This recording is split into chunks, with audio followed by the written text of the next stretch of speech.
Tah, punten, kemarin teh gini, ada ibu haji lah nya. Kenapa saya katakan bu haji? Masna loba ngaji teh. Oh, pinuh pae teh Pak nanya, nanya.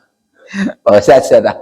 Abi teh sana bade kurban, apakah mending orang hidup atau yang udah meninggal? Cek manehna teh. Untuk orang tua lah. Nah, saya jawab begini. Bu haji, teh. Kurban teh jang nu hirup. Maksud saya begini, mohon maaf Bu Haji, kan Bu Haji nu beunghar teh, ya Bu Haji nu beunghar teh, Bu Haji meureun punya adik, atau punya kakak, atau punya kerabat dekat, apakah sama sebeunghar Bu Haji? Henteu cenah. Mendingan eta hewan kurban ku Bu Haji hadiahkeun tah jang kakak atau adik. Kenapa? Sudah saya jelaskan berkali-kali. Tidak semua anggota keluarga kita teh kaya. Betul tidak?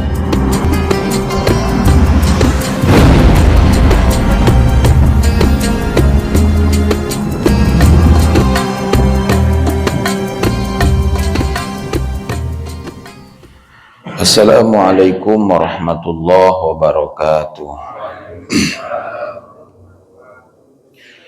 Hamdan wa syukran lillah wassalatu wassalamu ala rasulillah Muhammad ibn Abdillah wa ala alihi wa ashabihi wa mawalah la hawla wa la quwata illa billah amma ba'du.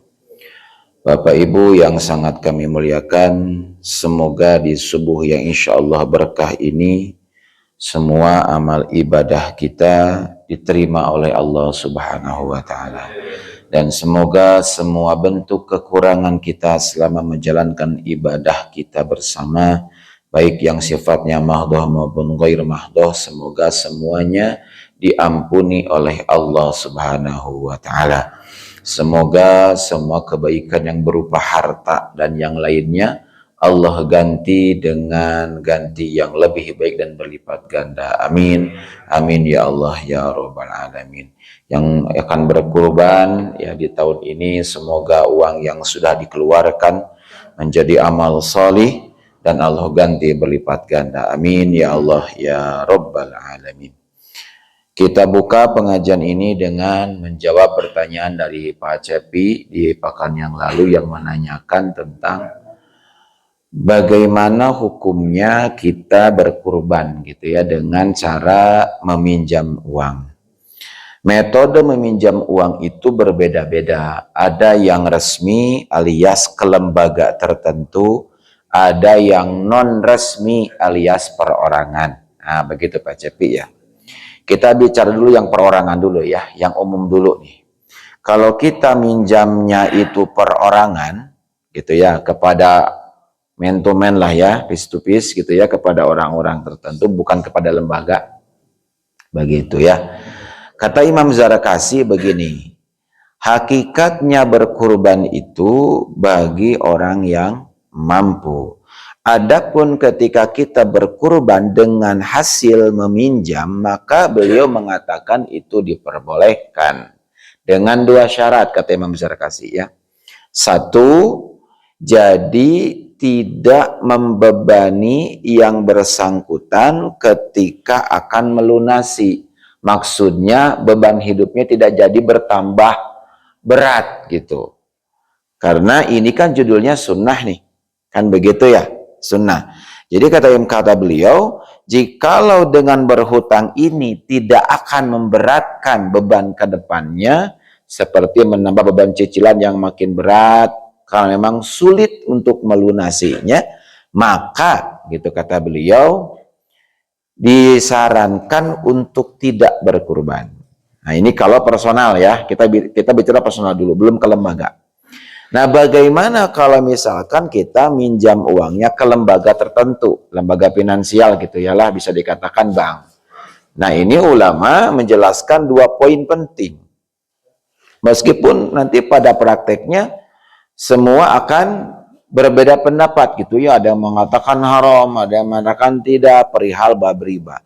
Cuman secara singkat, kalau lembaga tersebut lembaganya lembaga syariah gitu ya, judulnya lembaga syariah nih judulnya, maka itu diperbolehkan karena tidak mengandung unsur riba di dalamnya dan tidak ada unsur merugikan salah satu pihak, dengan catatan kita mampu melunasinya dan tidak menambah beban hidup ke depan.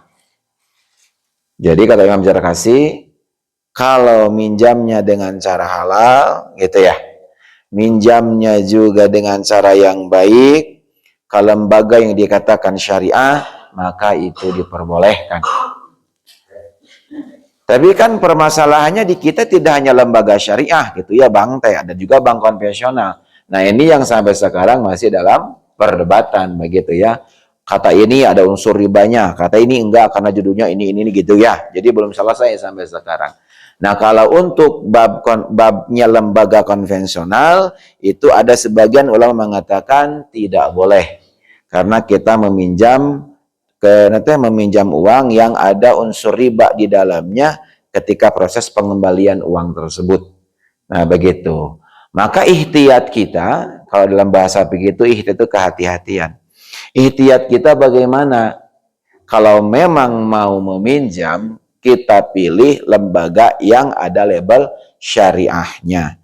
Itu sebagai cara kehati-hatian kita, agar uang yang kita pakai untuk berkurban itu benar-benar sesuai dengan syariat. Itu yang kedua ya.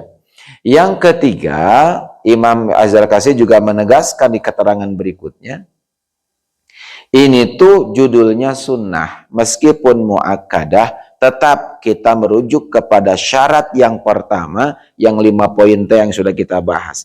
Yang pertama, syarat bagi yang berkurban itu adalah Islam. Yang kedua adalah merdeka, bukan nambah sahaya. Yang ketiga yaitu akil balik, berakal, maksudnya sudah cukup umur lah gitu ya. Yang keempat, dia tamiz, ya tamiz, akalnya itu sempurna, tidak hanya balik, akalnya sempurna.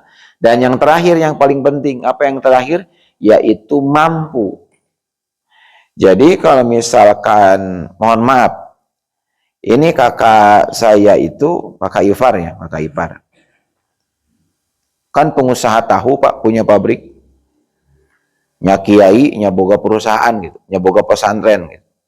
Ketika ditanya oleh para jamaah, kenapa Pak Kiai belum kurban tahun ini? Jawaban beliau sederhana gitu. Kurban itu bagi yang mampu. Kan Pak Kiai punya pabrik, kan Pak Kiai punya ini. Lihat, banyak santri yang harus saya kasih makan. Karena di pesantren kakak saya, pesantrennya gratis Pak. Listrik, makan, asrama nggak bayar. Ditanggung semua oleh kakak saya sebagai pimpinan pesantren. Kalau kita bicara kewajiban Pak, wajib keneh mayar nate, wajib keneh mereka santri anu keur mencari ilmu atau mending kurban. Sok. Mending mana? Mending santri lah. Karena santri itu jangkanya apa? Panjang. Gitu kan, yang paling jauh dari Banten kemarin baru datang. Gitu. Jadi begitu. Nah bagi kita yang nggak punya tanggungan, mun pamun santrina hiji gitunya atau 2, nah santrina puluhan sok.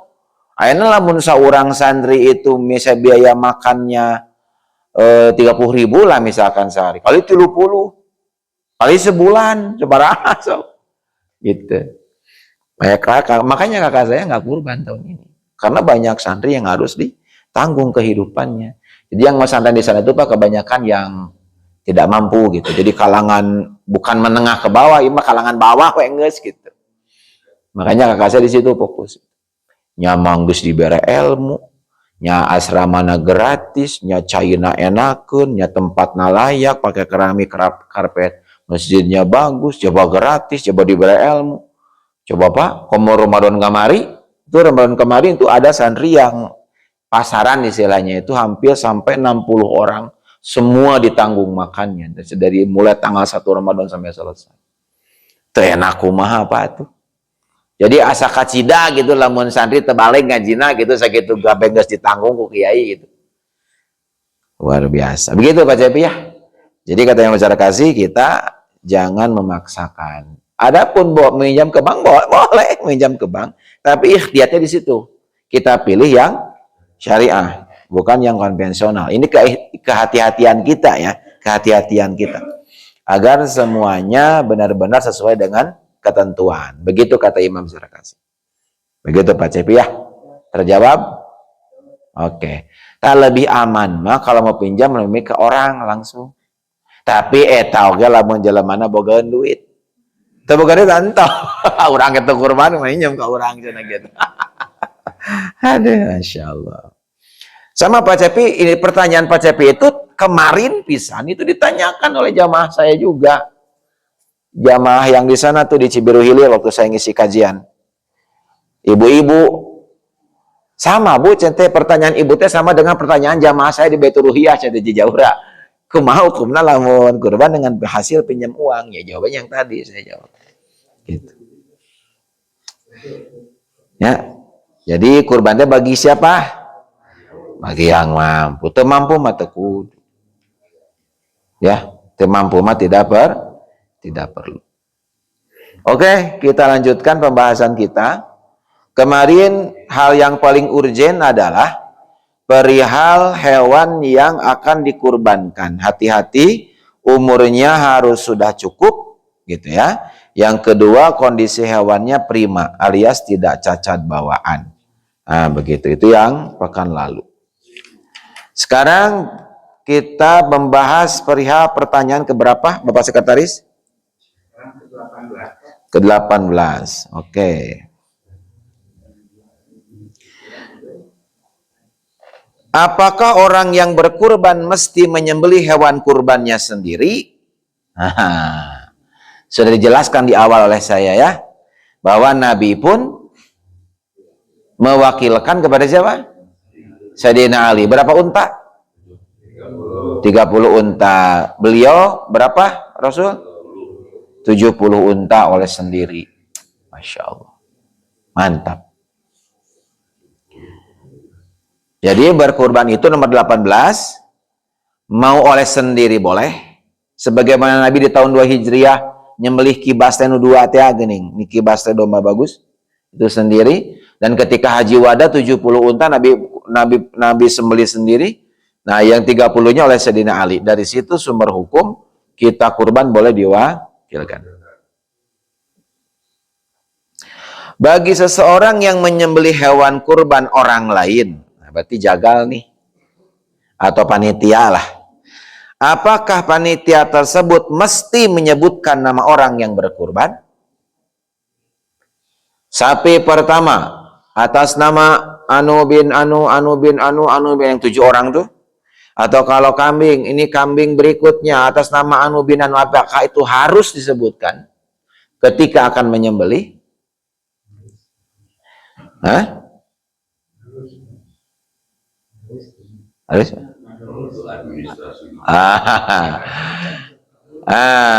Betul. Ijab qabulna kumaha, ta ijab qabulna kumaha? Kan harus disebutkan. Ternyata di sini disebutkan hadis riwayat Muslim, gitu ya. Allahumma taqabbal min Muhammadin wa ali Muhammadin wa ummati Muhammadin summa duha. Di dalam hadis ini dijelaskan bahwa menyebutkan nama secara terperinci anu bin anu itu tidak mesti. Tidak mesti secara hukum. Kan harus ada ijab qabul, gitu kan? Pertanyaannya. Dan ternyata dijelaskan di sini ijab qabulnya itu terjadinya pas orang tersebut alias mudohi menyerahkan uang kepada yang pengelola atau kepada panitia lah bahasa kitanya. Di situ ijab qabulna. Gitu, ijab qabulna. Jadi bukan pas orang rek mencit. Bukan. Jadi ijab qabulna pas kita ngasihkan uang. Niat saya kurban sunnah karena Allah. Begitu. Jadi pas mencit nama Nabi Muhammad pun tidak menyebutkan secara terperinci ketika beliau berkurban untuk umatnya. Beliau hanya berkata wa ali Muhammadin wa ummati Muhammadin. Enggak diperinci itu. Untuk siapa gitu. Akan tetapi diperinci pun ketika akan disembelih itu tidak menjadi masalah. Tertib administrasi lah. Kan begitu zaman ayeuna mah kudu serba ada dokumentasinya. Masuk dipoto geringnya. Sapi nggak ngagoler, ini tulisannya dipoto. Apa tuh ngagoler bahasa Indonesianya? Sapi sudah berbaring tergeletak. Hese, tergeletak banyak ikan hewan mah. Maunya sapi berbaring sih ngeunah. Sapi berbaring. Jadi nggak mesti ya, nggak mesti kita menyebutkan nama orang yang kurbannya. Itu. Apakah orang yang berkurban boleh memakan daging hewan kurbannya? Jika kurban tersebut adalah kurban nazar, maka dia tidak boleh memakannya. Gitu. Demikian juga dengan orang-orang yang wajib diberi nafkah, semuanya wajib disedekahkan. Misal si A ini kurbannya kurban nazar, maka orang-orang yang ditanggung nafkahnya oleh A ini sama tidak boleh memakan dagingnya. Keluarga. Tidak boleh. Gitu. Karena bahasanya di sini juga dengan orang-orang yang wajib diberi nafkah oleh dirinya. Jadi si A ini kalau punya anak 4, istrinya 4, lebating istrinya 4 mah hiji we nya, bisi pasyaeun istri 4 mah gitu. Jadi si A suami, istri, anak 4 berarti ada 6 orang. Nah gitu ya. Maka yang 6 orang ini nggak boleh makan dagingnya, Pak. Nggak boleh kalau judulnya kurban nazar. Gitu. Jika kurban tersebut adalah kurban sunnah, maka gitu ya, orang yang berkurbannya begitu dianjurkan, justru dianjurkan mencicipi lah, punya jatah gitu. Berapa jatahnya biasanya? 1/3. Justru kalau kurban sunnah mah Pak, kita dianjurkan untuk menikmatinya. Dan kalau kambing, Pak, kalau kambing saya kasih tahu. Itu kalau Bapak kurban kambing, itu yang diambil kaki kanan bagian depan. Kaki kanan depan. Nah, depan kanan nih, kanan. Kenapa, Pak? Teman saya yang di Turki cerita. Itu, Pak, daging ini nih yang bagian kanannya itu harganya lebih mahal. Kenapa? Lebih nikmat rasanya. Dan Rasul itu kalau makan daging kambing, kanan depan. Cirian dia, ya nah, kurban. Rasul tuh makan ininya Pak, nggak semuanya. Rasul tuh kanan kata teman saya di sana, itu jadi kaki kanan bagian depannya Rasul makan tuh. Kan ada pingping yang belakang, kaki belakang nih. Ya mana depan, depan, kaki kanan depan. Nah, yang kedua, kalau mau dibikin sate Pak, itu daging yang nempel di tulang belakang. Ini kan tulang belakang nih. Nah ini di kiri kanan kan ada dagingnya. Nah daging itu yang di sate mah. Yang bentuknya itu bulat seperti ya geuning otot. Belikat lah sehingga kitu rupana teh. Itu enak Pak Cepi. Luar biasa. Begitu ya. Surat Al-Hajj ayat 28. Bismillahirrahmanirrahim. Fakulu minha wa at'imul ba'isal faqir. Kata Allah nih, maka makanlah sebagian daripadanya dan sebagian lagi berikanlah untuk dimakan kepada orang yang sengsara atau fakir. Nah, di sini ayatnya. Dalilnya Al-Hajj ayat 28. Jadi boleh yang kurban sunnah itu memakan daging kurbannya gitu. Cuman saya lupa kemarin kitab apa saya kemarin baca teh. Justru bagaimana kalau dimakan semua? Kita kurban sunnah ya. Di dahar ku manehna kabeh. Gelo ya majalema teh, di dahar kabeh ku manehna. Jadi kurban teh ngan sakur formalitas asa kapoto geus we gitu. Dagingna bari kurban domba set dipucit. Ketika ku panitia rek mau diurus, cek manehna teh, enggak usah. Biar saya sendiri aja. Dibawa ka imah ku manehna teh. Cek wanita teh kehel sia juga ada dibagi-bagikan dia dibawa ka imah kumanehna. Lalu itu hukumnya bagaimana? Memakan daging dia berkurban. Terus daging dimakan sendiri oleh semua. Oleh dirinya semuanya. Nah, itu bagaimana? Kan di sini jelas ya. Fakulu minha wa atimul ba'isal fakir. Jadi sebagian kau makan tong kabeh nah Quran oge. Ini dahar kabeh. Itu ya al-hazl ini ayat 28, bukan hadis, Quran ya mah. Jadi kamu makannya sebagian. 1/3 tadi. Bagaimana kalau dimakan semua? Ada ulama yang menjelaskan itu dilarang. Temenang, nah Quran aja temenang. Gitu. Masya Allah. Emang ada orang seperti itu? Di Baitur Ruya ada nggak? Hah, itu. Lamun aya mah teu teuingeun ya pokona nyakur mah jadi kusorangan.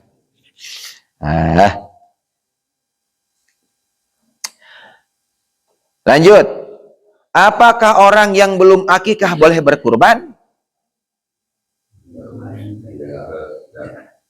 Apakah orang yang belum akikah boleh berkurban?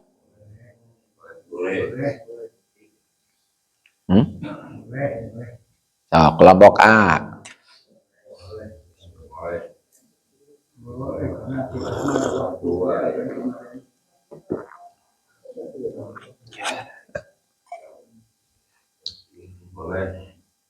Hadis riwayat Ahmad di dalam kitab As-Sunnah. Kullu gulamin hinatun bi'aqiqatihi dzudbahu anhu yauma sabi'ihi wa yukhlaqu wa yusamma. Setiap anak tergadai dengan akikahnya. Akikahnya itu disembelihkan untuknya pada hari ke-7 kelahirannya. Rambutnya dicukur dan diberi nama.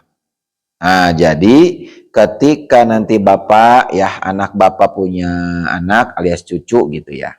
Kalau memang rezekinya ada gitu ya. Maka disarankan apa? Sunnah muakadahnya yaitu akikah. Laki-laki berapa? 2. Kalau perempuan 1. Nah, ketika akikah selesai maka rambutnya dicukur. Setelah dicukur apalagi ayuh sina ismahu yaitu beri nama yang terbaik. Begitu. Ya. Tapi diwae ya. Tapi akikah itu untuk siapa?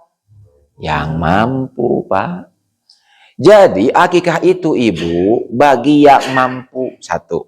Yang kedua, akikah itu sudah saya jelaskan berjangka waktu.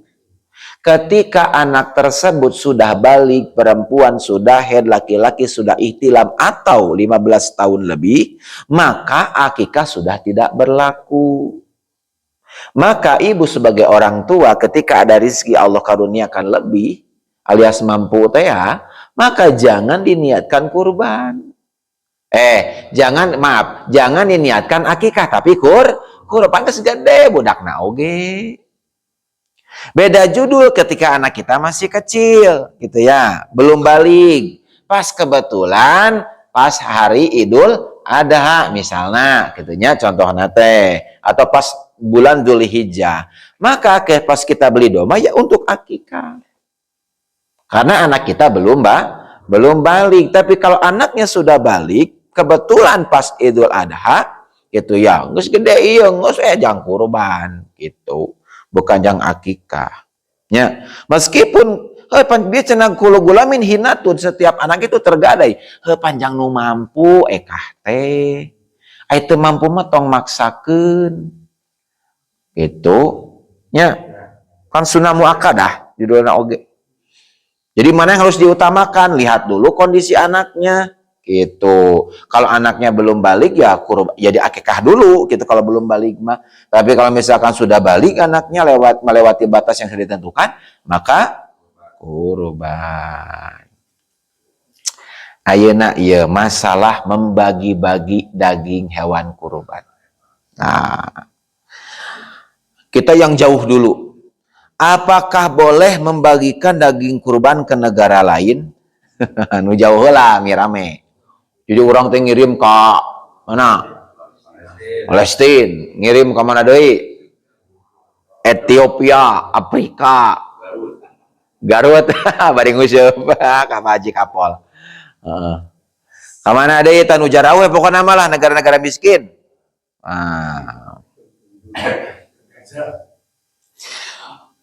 Gitu. Boleh nggak kita mengirim hewan kurban kita ke negara lain. Nah, nanti kita bahas per madhab ya, bahas per madhab. Tapi ini jawaban umum dulu. Boleh hukumnya membagikan daging kurban ke negara lain. Teknisnya, apakah hewan kurban tersebut disembelih di sini atau di tempat lain? Jadi kia maksudnya diurus di Baitur ya, gitu ya, kirim langsung. Geus meunang non geuning, nyaca geus diwadahan, kirimkeun ke negara lain. Itu teknis pertama. Teknis kedua, dikirimkeun jeung sapina.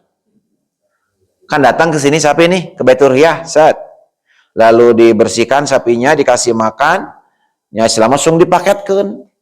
Itu teknisnya yang kedua, jadi dalam bentuk hewan hidup. Pertama kan hewan yang sudah diurus, dikirim nate. Anu kedua dikirim dalam bentuk hewan hidup. Nah itu bagaimana? Nah, menurut mazhab Hanafi makruh. Mengalihkan daging kurban dari satu negeri ke negeri yang lain. Jadi kalau kata Imam Hanafi makruh kita ngirim kemana? Ke daerah lain. Sama halnya seperti zakat. Zakat orang dikirimnya kemana? Oh, ke negara lain gitu. Ke negara lain. Seperti hewan kurban gitu, jauh. Ke negara batur gitu. Kan judulnya antar negara nih judulnya. Kita belum ke daerah kita bicara antar negara dulu, yang jauh dulu. Kata Imam Hanafi itu makruh gitunya. Kecuali nih, jika diberikan kepada kerabatnya. Kalau kata Imam Hanafi, jadi kerabat nate di negara lain, taku maneh nate itu diberikan nate kadulurna. Kalau kata Imam Hanafi teu naon. Gitu. Karena ini mah kerabatnya. Gitu.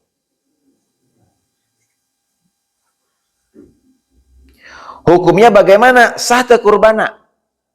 Sah, hanya makruh saja. Kata Imam Hanafi.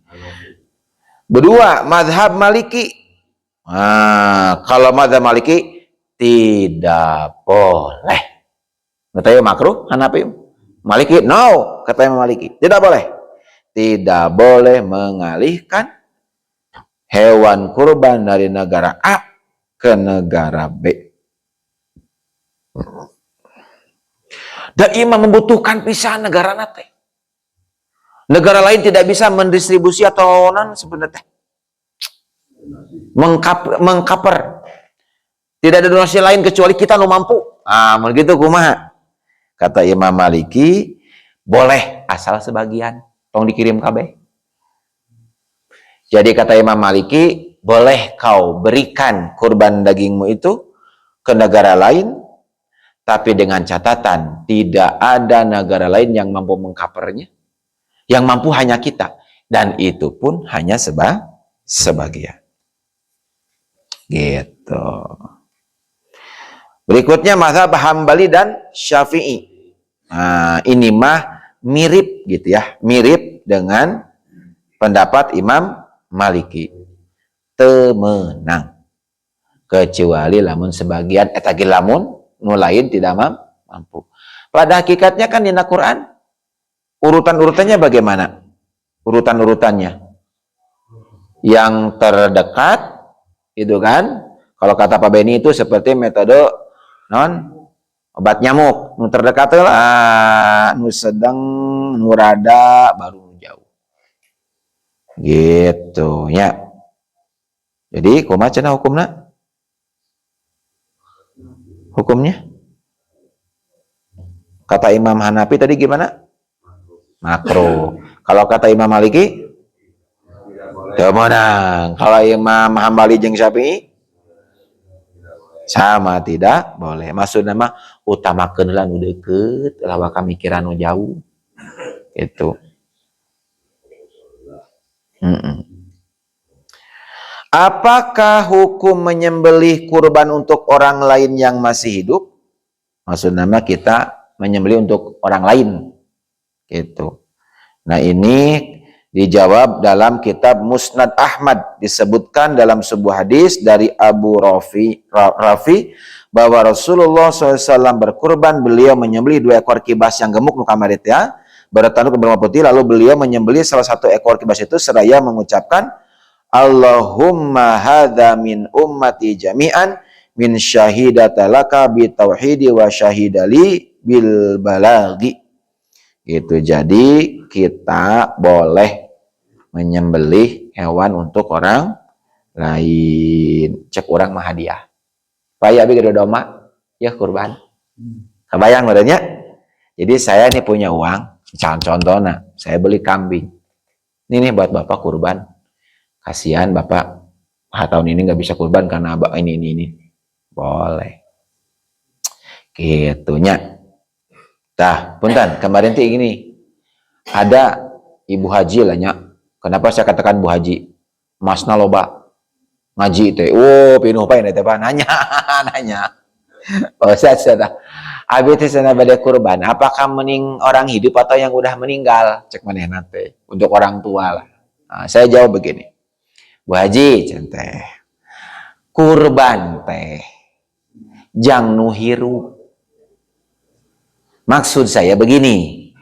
Mohon maaf Bu Haji. Kan Bu Haji nu beunghar teh. Ya, Bu Haji nu beunghar teh. Bu Haji meureun punya adik atau punya kakak atau punya kerabat dekat. Apakah sama sebeunghar Bu Haji? Henteu cenah. Mendingan eta hewan kurban ku Bu Haji hadiahkeun tah jang kakak atau adik. Kenapa? Sudah saya jelaskan berkali-kali. Tidak semua anggota keluarga kita teh kaya. Betul tidak? Kadang ada adiknya yang kaya, kakaknya biasa-biasa saja. Hanya mampu untuk sehari-hari. Maka ke situ distribusinya kurban kita teh. Nah kita mah dangge suara gelah, kita mah kurban tiap tahun sapi, limosin sapi nage kago. Maka kita berikan kesempatan kakak kita, adik kita yang memang rezekinya berbeda dengan kita. Atau orang tua saya belum berkurban, ya lain masalah orang tua saya belum berkurban. Sudah saya jelaskan, orang tua kita wasiat atau tidak sebelum meninggal. Kalau wasiat sebelum meninggal, wajib kita kurbani orang tua kita. Tapi kalau tidak ada kalimat wasiat, baik lisan ataupun tulisan, maka kurbanlah untuk yang hidup. Begitu. Ya. Kartos ini teh. Di sini jelaskan juga nih. Lalu bagaimana, ini merupakan madhab ya kita sampaikan. Bagaimana pula hukumnya menyembelih hewan kurban untuk orang yang telah meninggal dunia. Nah, gitu kan. Tadi sudah saya sampaikan. Gitu. Ini di surat An-Najm ayat 39. Gitu ya. Kalau kata Imam Syafi'i, tidak boleh untuk orang yang telah meninggal dunia. Kecuali jika orang tersebut alias almarhumah berwasiat. Tahu? Jelas? Nah, kalau orang yang menerima wasiatnya itu misalnya orang yang hidup, mohon maaf, ahli warisnya menerima wasiat, tadi teh, maka ahli warisnya mesti wajib alias kudu ketika sudah mampu melaksanakan wasiat. Dikemanakan dagingnya? Di dahar sorangan kabeh. Awas, disedekahkan kepada fakir miskin. Itu kata siapa? Imam Syafi'i. Kata Imam Maliki, makruh hukumnya berkurban untuk orang yang telah meninggal. Gitu. Ya. Terus menurut mazhab Hambali, bagaimana? Boleh. Itunya berkurban untuk orang yang telah meninggal dunia. Lalu hewan kurbannya disedekahkan, gitunya. Menurut Imam Hanafi berpendapat hampir sama seperti Imam Hambali, gitu. Ya.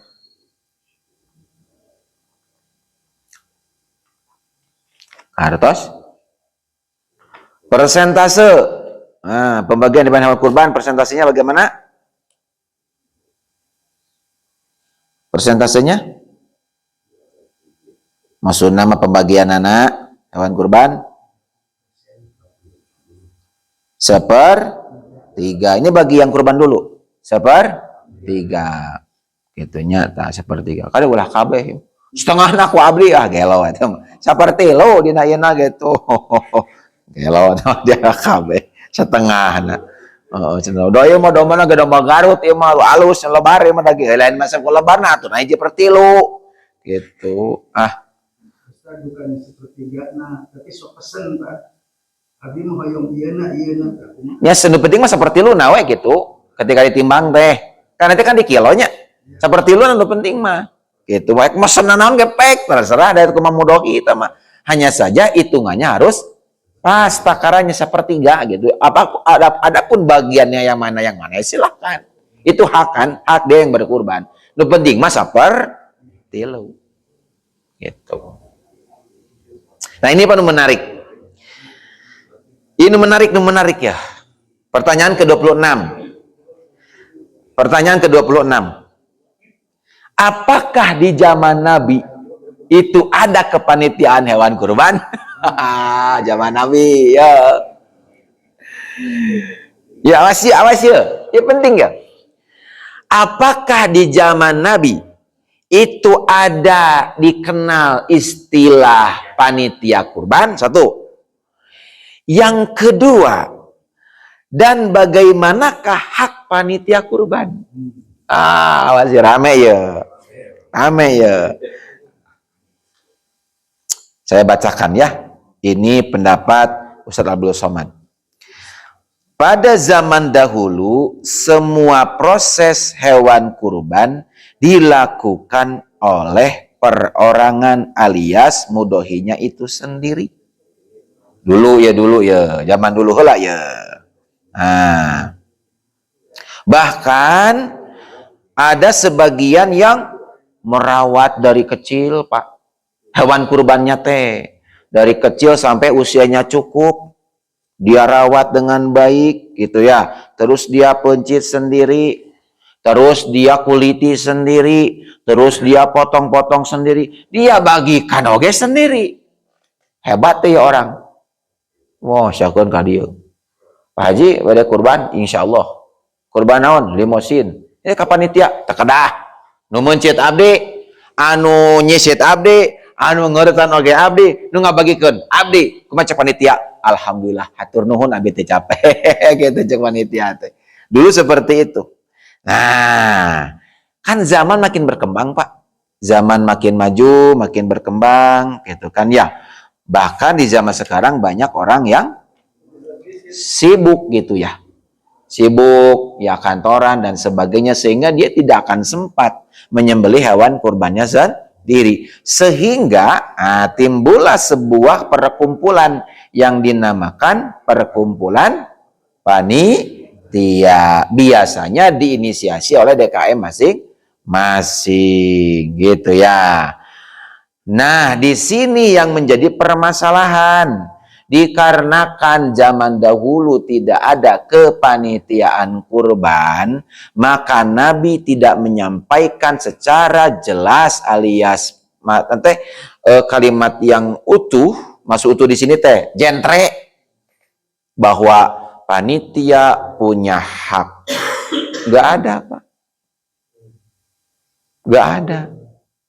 Jadi bisa kita ambil benang merahnya, panitia itu tidak punya hak sepeser pun untuk mengambil daging kurban sebagai panitia. Awas.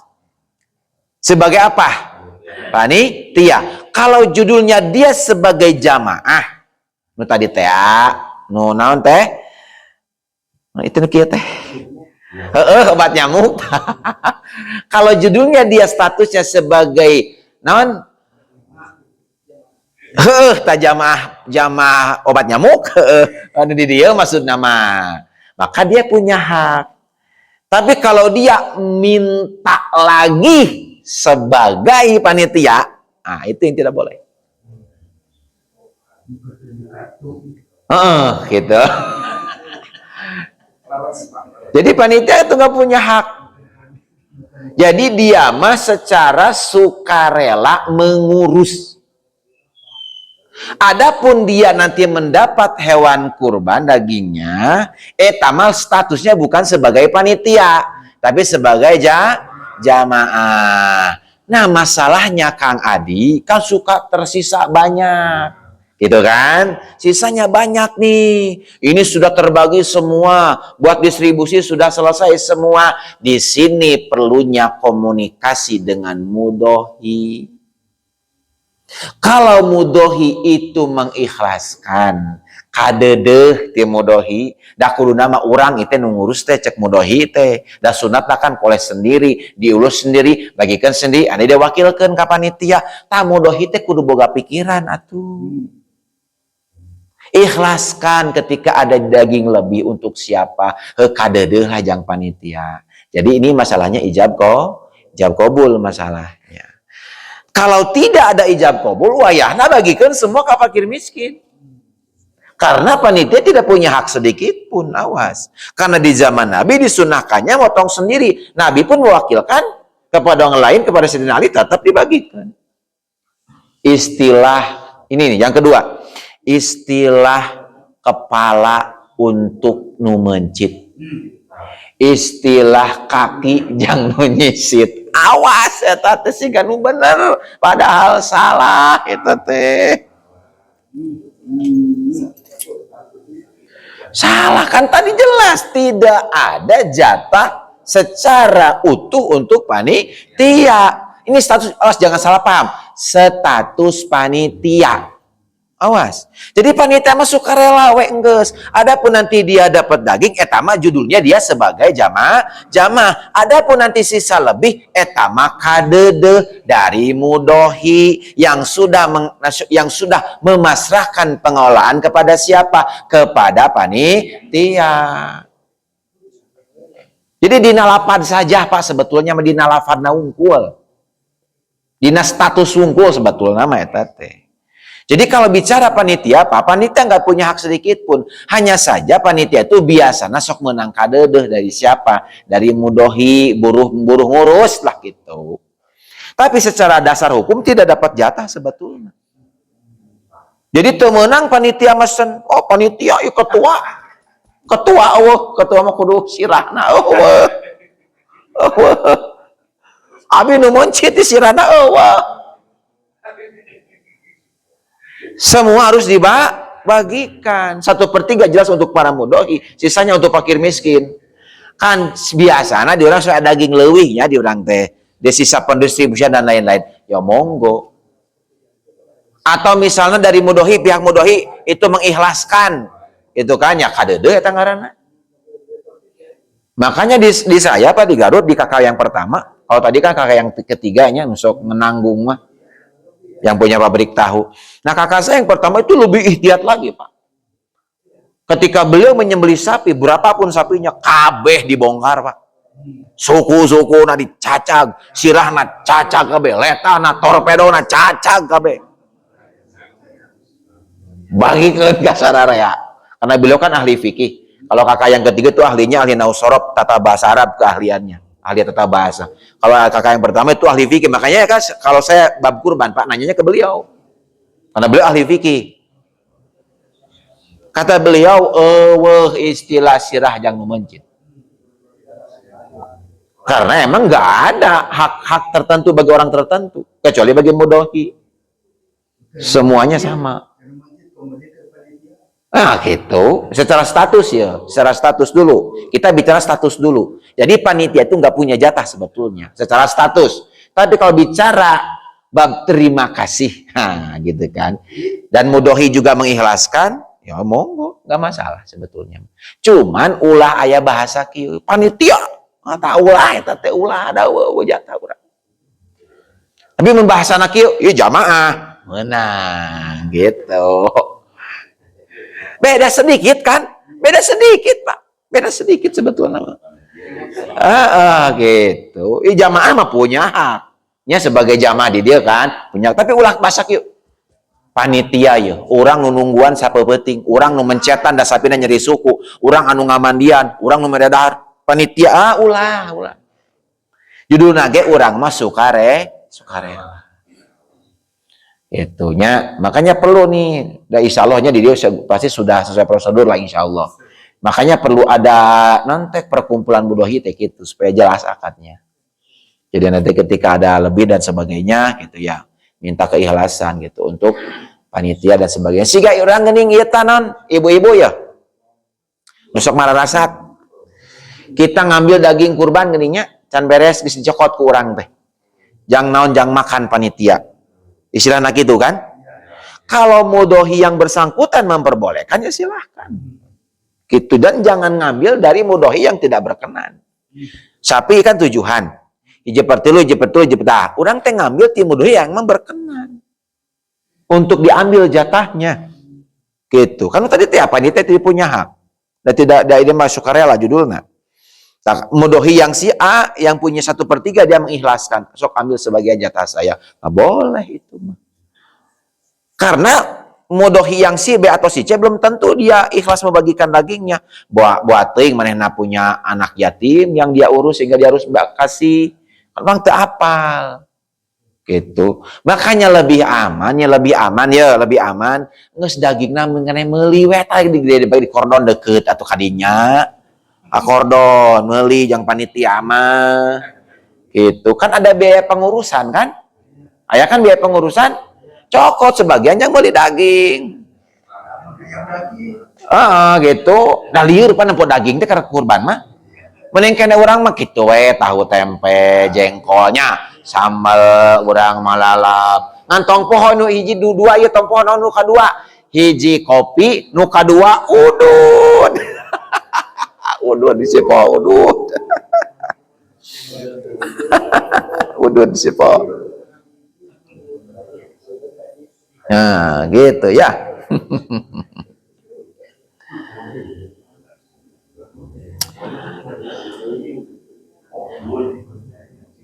Lanjut. Apakah panitia kurban boleh menjual kulit dan tanduk?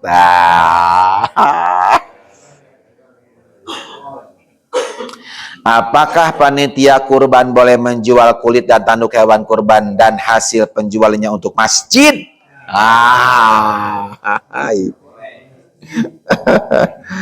Pada dasarnya hak milik kulit, tanduk dan lain sebagainya adalah pada mudohi. Pada dasarnya sapi ini dari mulai ujung irung sampai ujung buntut, kanap, dipikana suku, pada dasarnya itu semua adalah hak siapa? Mudohi. Maka kata Ustaz Abdul Somad, haram hukumnya menjual kulit, lemak, daging, kepala, bulu hewan kurban sebagaimana Rasul bersabda, man ba'a jilda udhiyati fala udhiyati lahu. Siapa yang menjual kulit hewan kurbannya, maka berarti dia tidak berkurban. Riwayat hadis Al-Hakim. Temenang. Meskipun alasannya untuk masjid.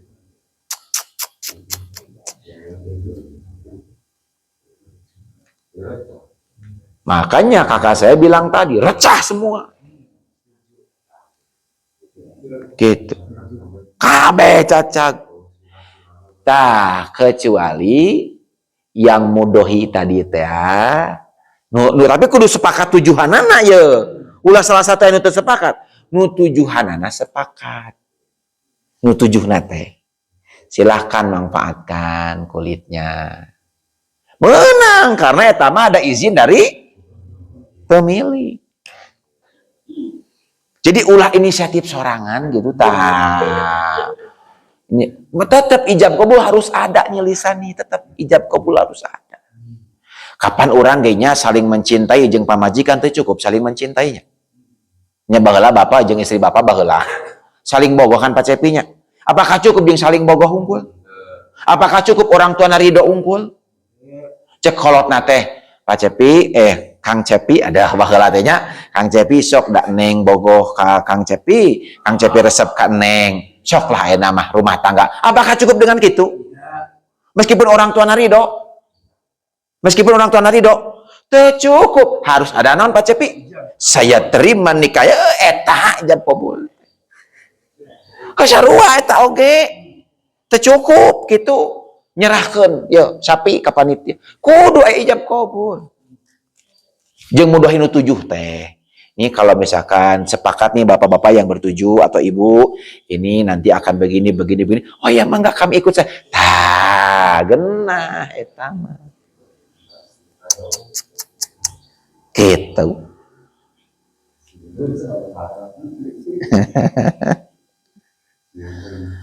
Gitu.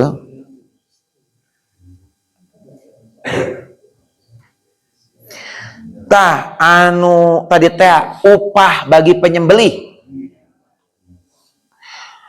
Apakah boleh memberikan kulit, tanduk atau daging kepada orang yang menyembelih hewan kurban sebagai upah tadi?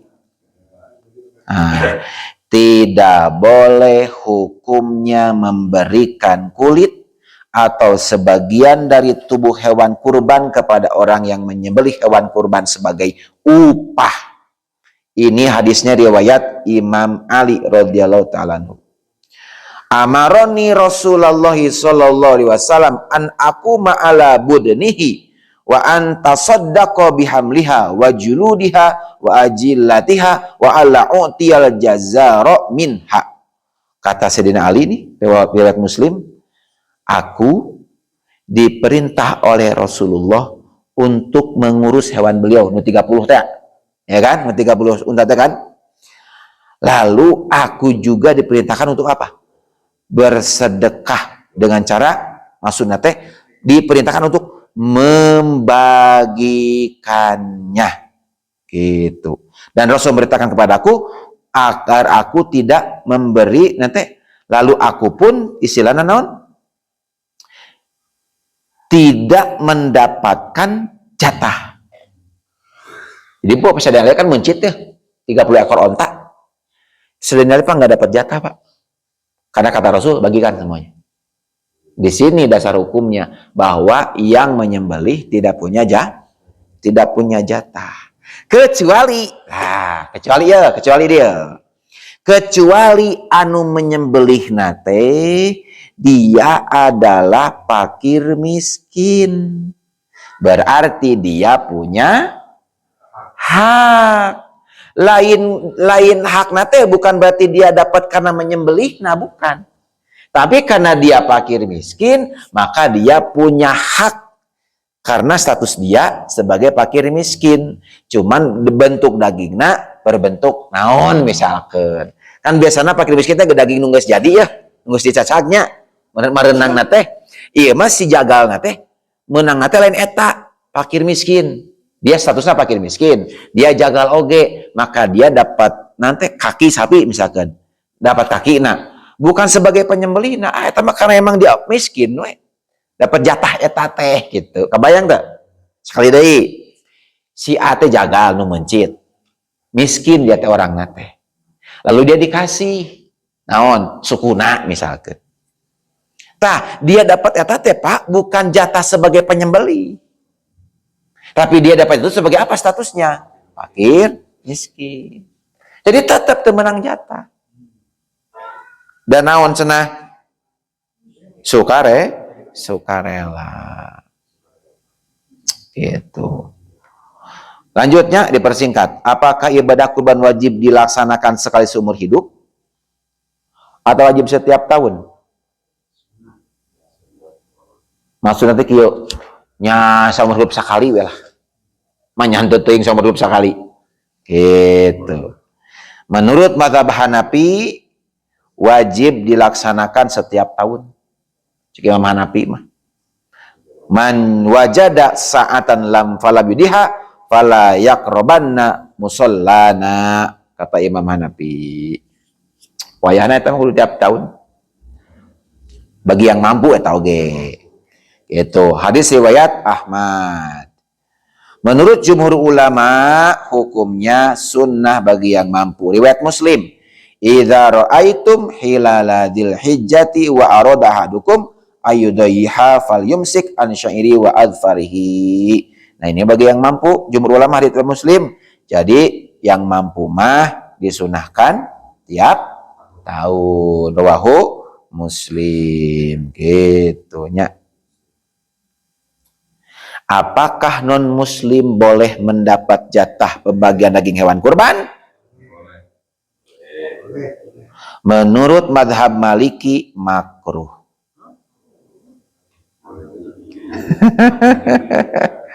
Kela can beres, kela can beres. Matakna mendapat informasi sing utuh tong dipotong video teh. Jadi para saya heula can beres. Makruh hukumnya memberikan daging hewan kurban kepada si Yahudi Israel koplok tah. Si Israel antap gue sina paeh eta malah Israel mah. Bapak teh kan kurban. Antap gue Israel mah cina modar lah. Geus antep. Gitu cek Imam Maliki. Antep Yahudi malah tuman. Kata mazhab Hambali memperbolehkan hewan daging kurban diberikan kepada orang fakir jika orang kurban fakir nanti jika kurban tersebut merupakan kurban sunat. Boleh sok tah cek mazhab saha Hambali sok teu naon. Imam yang lain pun sama. Ya kalau tujuan kita sosial bagikan. Selama dia kafirnya kafir zimmi mah. Kan kafir ya sebarang kafir. Ingatkan itu. Poho deui ieu mah yakin. Kan kafir teh opat kan? Kafir zimmi, harobi, mu'man, inad. Sudah saya bahas. Tan ulah teh eta kafir harobi nu ulah teh.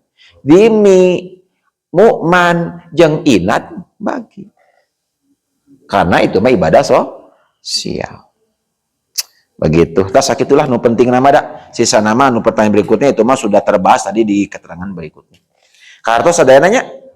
Inti nama kieu bela inti nama. Syarat kurban 5. Hiji Islam, 2 merdeka, 3 berakal, 4 balig, 5 mampu. Geus gitu. Anu kadua, para panitia sok mengurus hewan kurban dengan suka rela.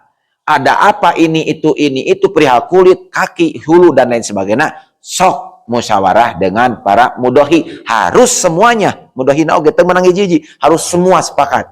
Nah, itu yang kedua. Nu katilu, pilihlah hewan kurban yang sesuai dengan aturan fikih. Cukup umurnya, sempurna badannya, tidak cacat. Anu kaopat, bagikan dulu kepada orang yang membutuhkan di sekitar kita. Karena di sekitar kita pun banyak yang membutuhkan. Adapun nanti program keluar, sok atur-atur. Karena panitia lebih berpengalaman. Mudah-mudahan yang kurban tahun ini, Allah ganti uangnya dengan ganti yang berlipat-lipat ganda. Amin. Ya Allah alamin. Dan yang belum sempat berkurban, semoga Allah berikan kemampuan, kesehatan, panjang umur dan finansial yang cukup untuk kurban di tahun yang akan datang. Amin. Ya Allah ya Rabbal alamin. Tutup dengan doa. Rabbana atina fid dunya hasanah wa fil akhirati hasanah wa qina adzabannar. Subhanakallahumma bihamdika asyhadu an la ilaha illa anta astaghfiruka wa atubu ilaik. Assalamualaikum warahmatullahi wabarakatuh.